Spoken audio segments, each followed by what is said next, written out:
Pendidikan Agama Konghucu dengan narasumber Bapak Andi dan hostnya nanti Bapak Bagus.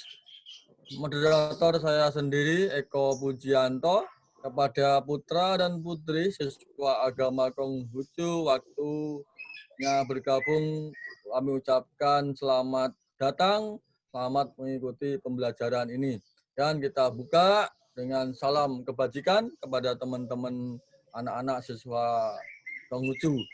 Waktu dan tempat kami persilahkan kepada Bapak narasumber, Bapak pemateri, Bapak Andi, waktunya dipersilahkan. Semoga. Oke, selamat pagi semuanya. Om Swastiastu buat teman-teman dan anak-anak yang beragama Hindu. Namo Buddhaya buat teman-teman dan anak-anak yang beragama Buddha dan Weta Tongkian. Salam kebajikan buat murid-murid saya yang beragama Konghucu. Pada pagi hari ini, terima kasih telah bergabung bersama di kegiatan sekolah dengan model daring. Pada hari ini saya punya 3 sesi. Yang pertama untuk kelas 7, 8, 9. Dan nanti di akhir bisa memberikan pertanyaan baik lewat chat ataupun langsung ya Pak Eko ya. Yep.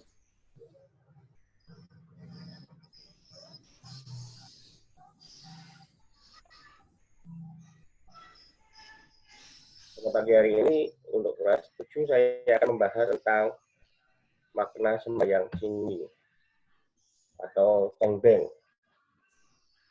Sudah tampak di layar kan semuanya?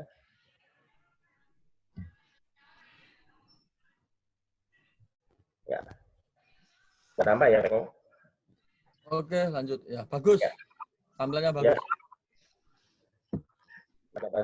Sebenarnya sembahyang Qingming ini dilaksanakan di awal bulan April, tapi karena sebenarnya kemarin masih sangat relevan, tapi karena kita ada mundur waktu, jadi mungkin beberapa sudah menjalankan karena kita sudah berakhir sekitar tanggal 10 hari setelah tanggal 4, berarti 14 April kemarin sudah selesai. Jadi di dalam agama Konghucu ada persembahyangan kepada leluhur, namanya Qingming, Cengbeng. Kalau orang budaya Jawa namanya nyadran, sebenarnya hampir sama. Cuma perbedaannya adalah di dalam tata cara dan mungkin pemaknaan dari persembahyangan tersebut. Qingming artinya terang dan cerah atau bilang gemilang. Jadi pada saat sembahyang Qingming biasanya cuaca di makam ataupun yang sembahyang di rumah biasanya cenderung terang. Kenapa? Karena itu ada 104 hari setelah Tongse. Jadi Sembara Tongse itu adalah masa musim dingin di bumi Cina sana. Jadi Qingming adalah hari untuk berziarah ke makam leluhur dan intinya adalah sebagai wujud bakti kita kepada leluhur. Mungkin saya akan menampilkan sebuah video buat teman-teman agar lebih gampang dipahami sebenarnya apa itu Qingming. Mari kita simak videonya.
Ada kendala suarakah Pak Andi?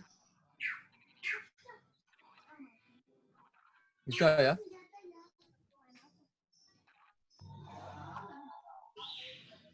Videonya kurang berjalan dengan lancar, Pak Andi.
Kualitas suara sepertinya agak ada masalah ya bagi Pak Andi ya.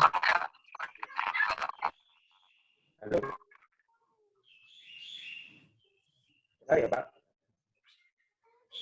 Ya, memang menurun kualitas suara untuk Pak Andi. Bu Amita, Bu Amita di ini soalnya, di voice-nya dimatikan.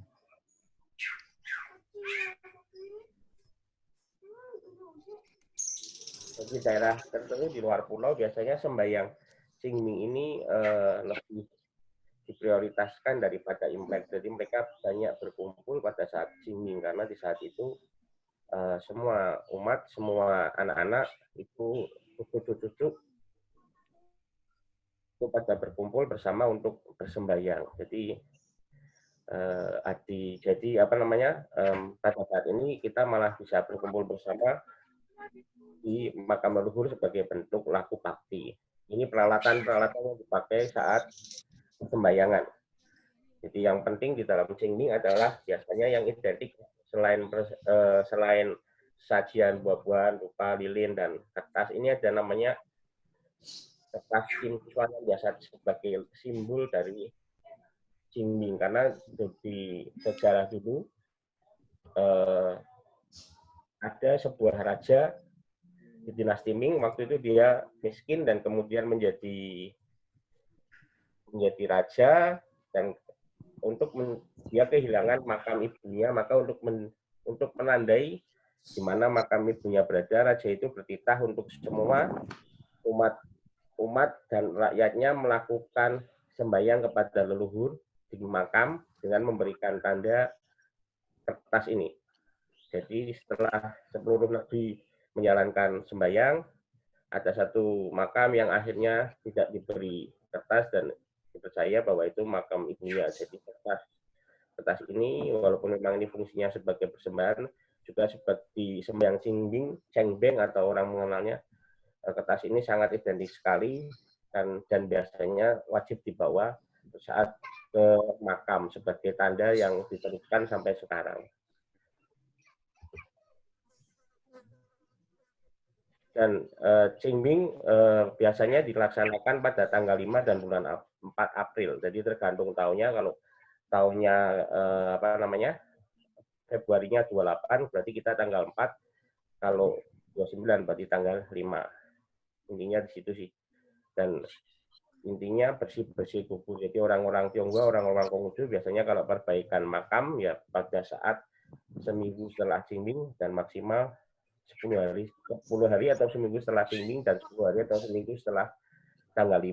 Jadi biasanya masa-masa ini memang kuburan sangat ramai, dan untuk tahun ini aja karena dengan adanya pandemi COVID-19 kita semua umat Konghucu menyatukan satu suara bahwa pelaksanaan sembahyang Qingming dilaksanakan hanya di rumah. Jadi semuanya hanya sembahyang leluhur di rumah tanpa ke makam karena membuat resiko yang ditimbulkan ketika kita mengadakan kerumunan sembahyang di makam sangat rentan sekali di masa sekarang di mana kita mengikuti aturan pemerintah untuk selalu social distancing dan atau physical distancing supaya tidak berkumpul bersama di makam. Jadi khusus tahun ini yang di luar pulau juga nggak pada bisa mudik karena ada pandemi COVID-19.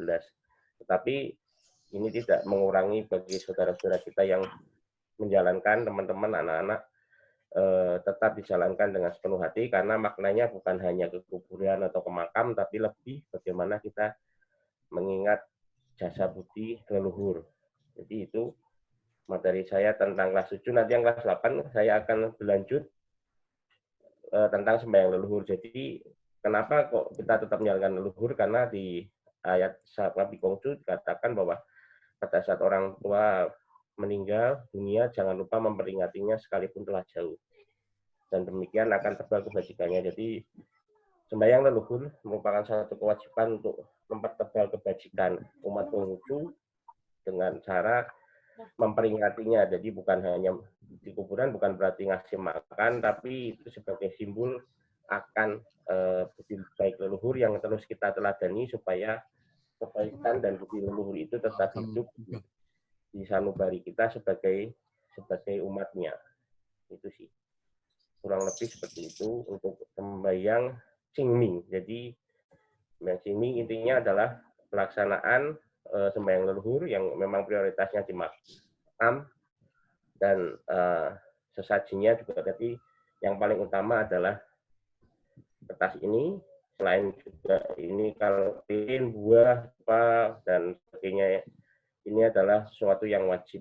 Tapi kalau yang identik sekali dengan semacam ini adalah ini kertas ini yang dibawa ke kuburan sebagai tanda sejarah tadi oleh seorang raja yang kehilangan makam ibunya dan akhirnya dia menemukan dengan cara waktu itu seluruh rakyatnya disuruh sembahyang dan memberikan tanda ini di setiap makam leluhurnya. Mungkin itu nanti kalau ada pertanyaan silahkan bisa langsung aja berdiskusi.